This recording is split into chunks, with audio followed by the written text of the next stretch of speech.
Hello class 10 students. Today we will discuss the topic the coming up of the factory.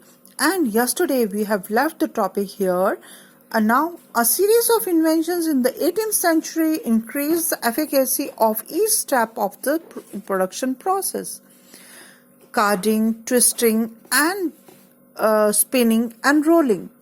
They enhanced the output per worker, enabling each worker to produce more, and they made possible the production of stronger threads and yarn. Then Richard Arkwright, he created the cotton mill. What we are talking here about? बहुत सारे series of inventions हुए 18th century में, जिससे कि production process जो थी वो काफ़ी ज़्यादा स्पीड अप हो गई.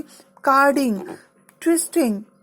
कार्डिंग ऐसी प्रोसेस है जिसमें कि फाइबर्स जैसे कि कॉटन और वूल को they were prepared prior to the spinning से पहले उनको प्रिपेयर किया जाता है. ट्विस्टिंग, उनको मोड़ना, देन स्पिन करना, उनको थ्रेड में बनाना और रोल करना. इससे आउटपुट पर वर्कर, एक वर्कर जो था उसकी जो आउटपुट थी, जो वो प्रोड्यूस कर रहा था, वो बढ़ गई. Enabling each worker to produce more and they made possible the production of stronger threads and yarns. Richard Arkwright ने कॉटन मिल बनाई, क्रिएट की, and he was the first one to create spinning mill. Till this time, cloth production was spread all over the countryside. सारे गांव में जो village side था उसमें भी कॉटन की प्रोडक्शन बढ़ गई and carried out within village households. But now the costly new machines could be purchased and set up and maintained in the mill. Within the mill, the processes were brought together under one roof and management. This allowed a more careful supervision over the production process. जब सारी processes जो थी वो एक ही छत के under होने लगी और मैनेजमेंट उसकी पॉसिबल होगी, this allowed a more careful supervision, और उस पर सुपरविजन करना आसान हो गया और प्रोडक्शन प्रोसेस को अपने अंडर वो देखने लगे. वॉच ओवर द क्वालिटी कौन सी अच्छी क्वालिटी मेंटेन करना, and the regulation of labour, श्रम का विभाजन करना, all of which had been difficult to do when production was in the countryside. जब प्रोडक्शन कंट्री साइड में थी, विलेज साइड में थी, it was very difficult, but now it's very easy to keep a watch over. उन पर ध्यान रखना.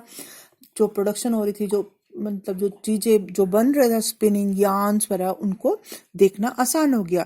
In the early 19th century, factories increasingly became a ultimate part of the it was an intimate part of the England landscape. So visible were the imposing new mills, so magical seemed to be the power of new technology. Even they concentrated their attention on the mills, almost forgetting the violence in the workshops where production still continued. तो factory जो थी वो landscape का एक ultimate part हो गई. मतलब चारों तरफ जो फैक्ट्रीज विजिबल दिखने लगी, और जो नई मिल्स थी उनका जो व्यू था, दैट वाज सो मैजिकल. वो जादुई था कि जो कंटेम्प्रेरीज वहाँ के तत्कालीन जो लोग थे वो दे वर डैजल्ड, मतलब वो हैरान हो जाते थे. इवन उनकी जो ध्यान था वो उन पर मिल्स पर जाने लगा, जबकि प्रोडक्शन जो थी वो साथ साथ में बाकी के एरियाज में भी हो रही थी. The pace of the industrial change.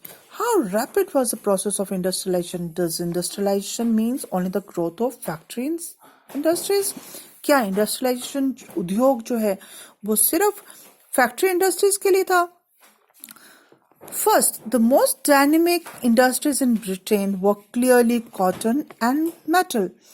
अब आप देख रहे हैं कि उस समय जो डायनेमिक इंडस्ट्रीज, सबसे ज्यादा जो इंडस्ट्रीज जो ब्रिटेन में बन रही थी, वो कॉटन इंडस्ट्रीज थी, एस्टेब्लिश हो रही थी, और मेटल इंडस्ट्रीज, मेटल जो धातुओं की, जैसे कि कॉपर, जिंक वगैरह की, aluminium, growing at a rapid pace. बहुत फास्ट रेट थी उसकी. Cotton was the leading sector in the first phase of industrialisation up to 1840s.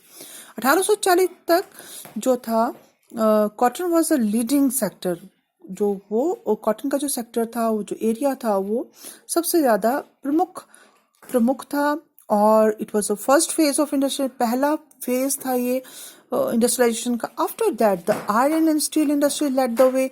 फिर iron and steel industries establish हुई with the expansion of the railways in England from the 1840s and in the colonies from the 1860s. The demand for iron and steel increased rapidly. By 1873, Britain was exporting iron and steel worth about 77 million pound, double the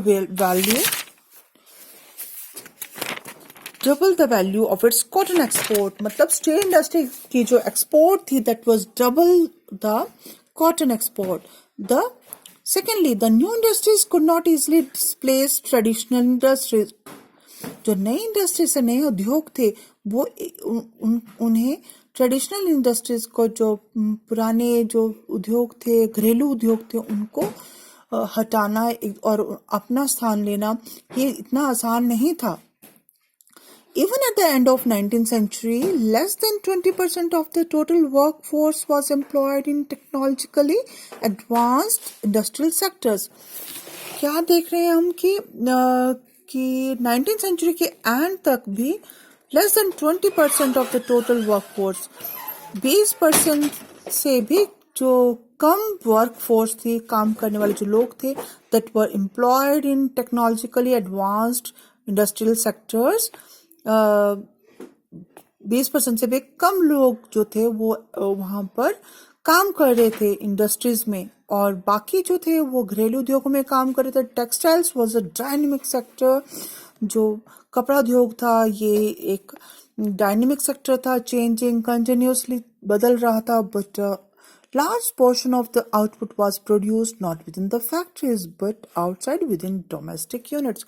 but जो large section था, जब ज़्यादा से ज़्यादा जो सामान था वो घरों में बन रहा था, not at the industrial centers. Third, the pace of change in the traditional industries were not set by steam powered cotton or metal industries, but they did not remain entirely stagnant either. जो traditional industries थी, घरेलू उद्योग थे पुराने, जो उनमें जो speed थी चेंज की, it was not set by the steam powered cotton और मेटल इंडस्ट्रीज. जो कपड़ा उद्योग या फिर जो मेटल इंडस्ट्रीज थी एस्टेब्लिश हो रही थी, जो कि स्टीम पावर्ड थी, जिसमें स्टीम से वो रन हो रही थी, क्योंकि स्टीम इंजन का आविष्कार जेम्स वाट ने कर लिया था. But they did not remain entirely stagnant either. But वो एकदम से स्टैग्नेंट नहीं थी, मतलब एक तो रुकी हुई नहीं थी.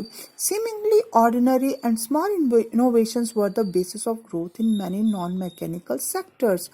जैसे कि फूड प्रोसेसिंग, घरेलू जो खाद्य संस्करण जो होता है, मतलब जो प्रोसेसिंग होती है फूड की, वो उद्योग, बिल्डिंग में पॉटरी, पॉट्स बनाने वाली, ग्लास वर्क, टैनिंग, लेदर का जो वर्क करते हैं, furniture making and production of implements, जो घरेलू औजार बनाने की सब जो इंडस्ट्रीज थी, जो नॉन मैकेनाइज सेक्टर था, ये यहाँ पर छोटे छोटे स्मॉल इनोवेशंस या इन्वेंशंस आविष्कार किए जा रहे थे, जो ऑर्डिनरी, वो उसके कारण जो ग्रोथ थी उनकी बढ़ती जा रही थी.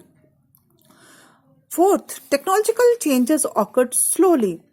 जो तकनीकी में जो चेंज था वो स्लो हो रहा था. They did not spread dramatically across the industrial landscape. वो एकदम चेंज नहीं था, वो स्लो चेंज था. New technology was expensive. नई जो टेक्नोलॉजी तकनीक थी वो महंगी थी. और merchants and industrials was cautious. जो व्यापारी वर्ग था या उद्योगपति थे, वो ध्यान पूर्वक उनको देख रहे थे कि क्या ये वो यूज करें इनको कि नहीं. The machines often broke down. Machine कई बार टूट जाती थी.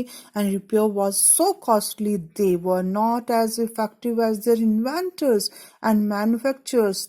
दे क्लेम, जो उनके बनाने वाले और मैन्युफैक्चर बनाने वाले जो थे या उनका आविष्कार करने वाले जो वो क्लेम कर रहे थे कि इनकी जो मशीन है वो इस तरह की होंगी और ये बहुत अच्छी प्रभावी होंगी, तो वैसा नहीं था। उनकी मेंटेनेंस कॉस्ट बहुत ज़्यादा थी, उसके कारण वो कॉस्टली पड़ जाते थे। Consider the case of the steam engine. James Watt improved the steam engine produced by Newcomen and patented the new engine in 1781. 1781 में जेम्स वाट ने स्टीम इंजन का पेटेंट अपने नाम करा लिया था। His industrialist friend Matthew Bolton manufacture the new model. उसने नए मॉडल को बोल्टन ने नए मॉडल को मैन्युफैक्चर किया था, but for years he could find no buyers. उसको कोई नया खरीदार नहीं मिला। At the beginning of the 19th century there were no more than 321 steam engines all over the England. सिर्फ 321 स्टीम इंजन थे all over England. Of these 80s were in cotton industries और 9 in wool and the rest in mining. Canal works and iron works. Steam engines were not used in any of the other industries till much later in the century. वो काफ़ी देर बाद later on century के आखिरी दशकों में वो use होने लगे।